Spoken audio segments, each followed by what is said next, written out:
இந்த கருவறையில் வீற்றிருக்கின்ற ஸ்ரீ சுப்பிரமணிய சுவாமி தம்பதி சமேதரா காட்சியளிக்கின்றார்.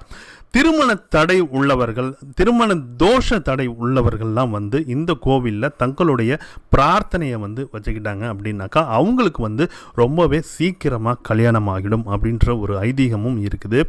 இதற்காக இந்த கோவிலில் இந்த திருமணம் தடை உள்ளவர்கள் முதல் நாள் இரவே தங்கி மறுநாள் இந்த அக்னி தீர்த்தத்தில் நீராடி இங்கே இருக்கக்கூடிய இந்த முருகப்பெருமானுக்கு ஒரு கல்யாண உற்சவம் பண்ணி இந்த பிரார்த்திச்சுக்கிட்டாங்க அப்படின்னாக்கா ரொம்ப சீக்கிரமாக அவங்களுக்கு அந்த திருமண தடை நீங்கி திருமணம் என்பது விரைவிலவே நடந்தேறும் அப்படின்றது பக்தர்களிடையே நம்பிக்கையாக இருக்குது.